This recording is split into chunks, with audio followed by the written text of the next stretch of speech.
भारत माँ के रतन बेटा बढ़िया जी, मैं छत्तीसगढ़िया जी, मैं छत्तीसगढ़िया जी। छत्तीसगढ़ के सबसे बड़े अगर कोई कलाकार हैं, सबसे बड़े एक्टर्स में जिनका नाम लिया जाता है वो अनुज शर्मा है। क्या आप ओबलाइज्ड फील करते हैं खुद को बीजेपी की तरफ, क्योंकि आपको पद्मश्री के लिए जो रिकमेंड किया था वो रमन सिंह जब मुख्यमंत्री थे उसी टाइम की बात है, तो क्या एक वजह ये भी थी कि आपने बीजेपी को चूज किया? आपका सवाल बहुत अच्छा है। जिस सीट से आप चुनाव लड़ने वाले हैं उस सीट में भाजपा के कई ऐसे सीनियर कैंडिडेट्स हैं जिनका दावा था, अंतर्कलह भी आपको देखने को मिली, कई खबरें हमने पढ़ी कि विरोध झेलना पड़ा, आपके पुतले वगैरह भी फूके गए, भाजपा कार्यकर्ताओं ने ही ऐसा किया, तो उस पर आपकी क्या राय है? जब सरकार बनेगी ना तो इनको कहना पड़ेगा, दही के भोर हम कब सा लील डरे हो गए चारों कोती अंधियारी रे भैया, चारों कोती अंधियारी, ये बोलेंगे।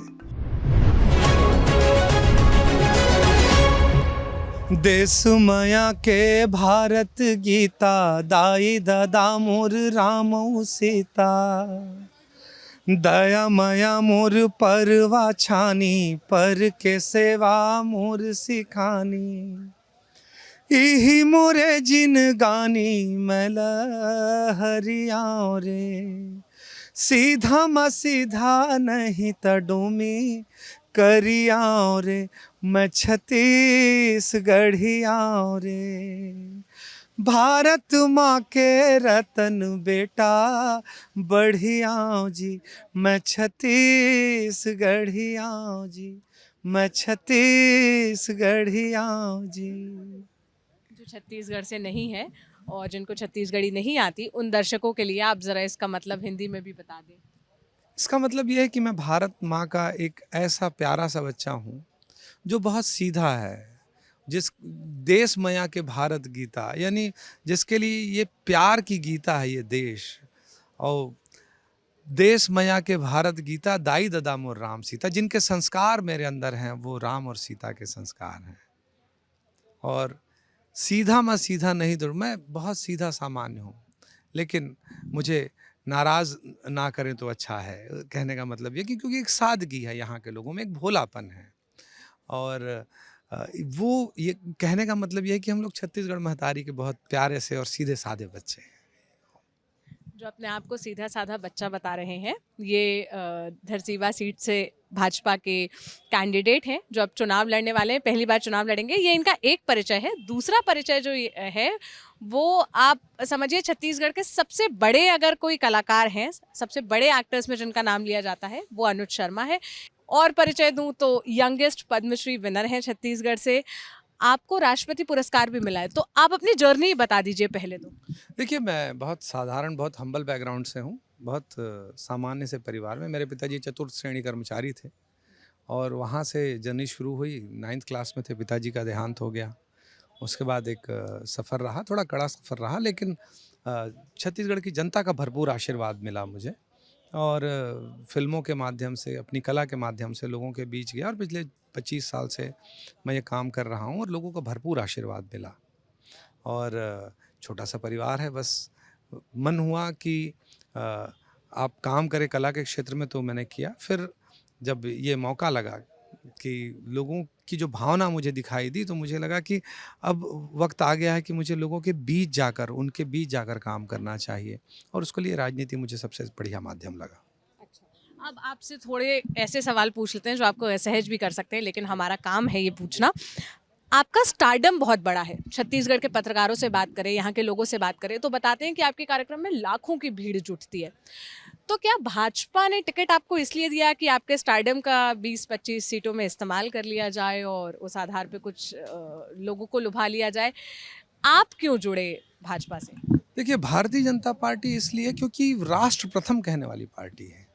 हमें ये सिखाया जाता भारतीय जनता पार्टी में कि तेरा वैभव अमर रहे, माँ हम दिन चार रहे ना रहे। एक चाय बेचने वाला का बेटा प्रधानमंत्री बन सकता है, एक शिक्षक का बेटा प्रधानमंत्री बन सकता है, एक परिवार से 3 प्रधानमंत्री, चौथा पांचवा वेटिंग में, ये हमारी पार्टी नहीं है।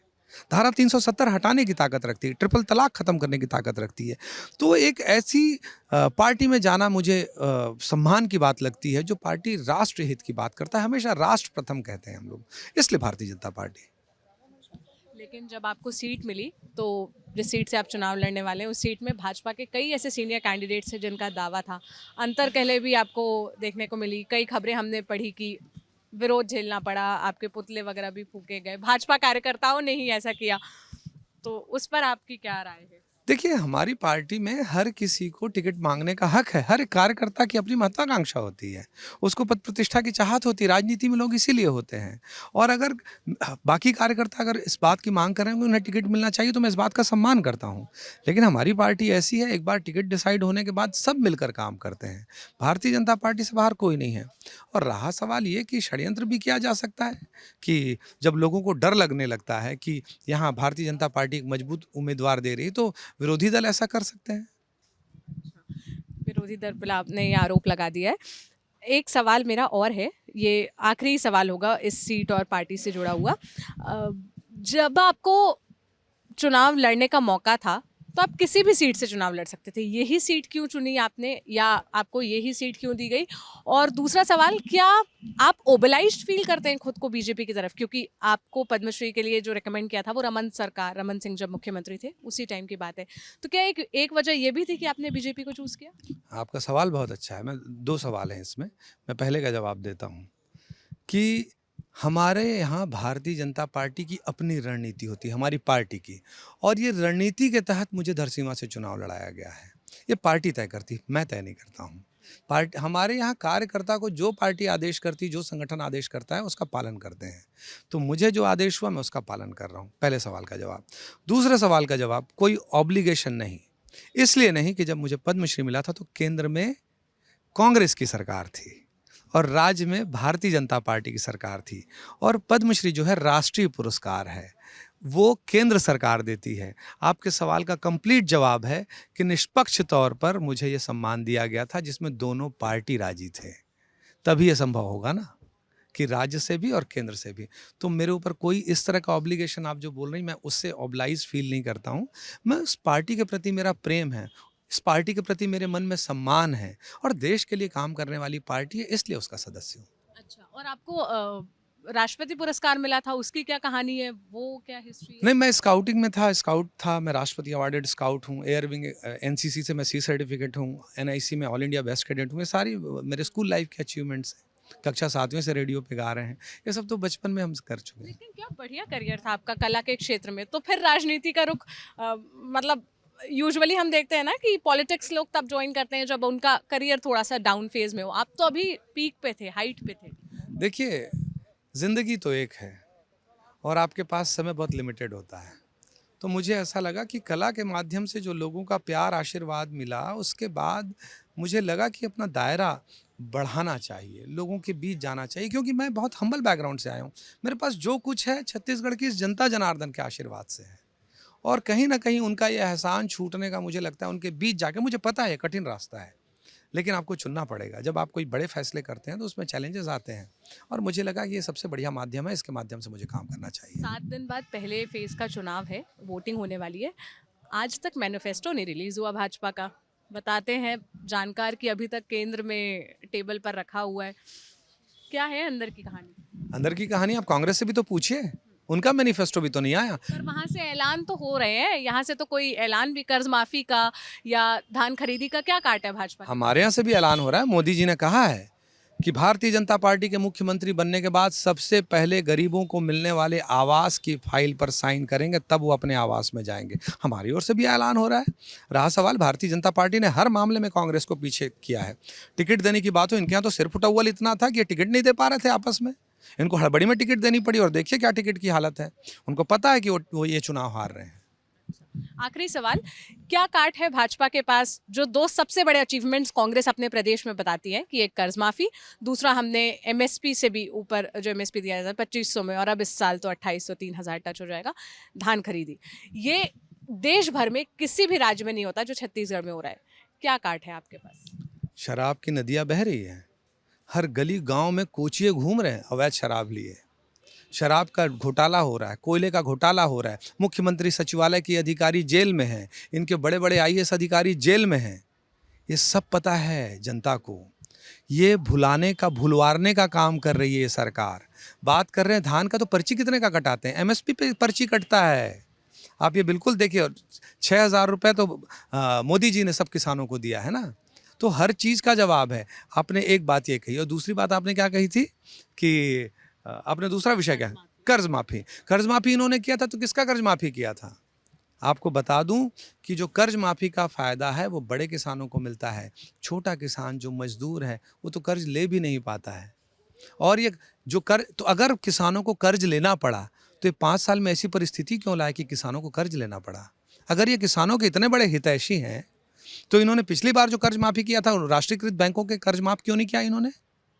ये झूठ बोलने वाली सरकार है, कंफ्यूज करने वाली सरकार है। ये काडंबर, एक स्वांग रचने वाली सरकार है, लोगों को कंफ्यूज करती है, और इनके ढोल का पोल सबको पता चल गया है। तो इस बार आप देखिएगा प्रचंड बहुमत से भारतीय जनता पार्टी की सरकार बनेगी। इतना कॉन्फिडेंस है आपको? बिल्कुल, आत्मविश्वास इसी को कहते हैं। आपको बता रहा हूँ, आप देखिएगा। और जब सरकार बनेगी ना, तो इनको कहना पड़ेगा, दही के भोर हम कब सा ललील डरे हो गए चारों कोती अंधियारी रे भैया, चारों कोती अंधियारी, ये बोलेंगे। चलिए ठीक है, जिस दिन रिजल्ट आता है उस दिन आपसे भी बात की जाएगी। अभी आप नामांकन के लिए जा रहे हैं, आपको बहुत बहुत शुभकामनाएं। बहुत शुक्रिया हमें वक्त देने के लिए। मेरे साथ कैमरे के पीछे मेरे साथी विजय हैं, मेरा नाम सोनल है। हमारी छत्तीसगढ़ की चुनाव यात्रा जारी है। हम अलग अलग सीट्स पर, अलग अलग ज़िलों में जाके वहाँ का हाल आपको बताने की कोशिश करेंगे।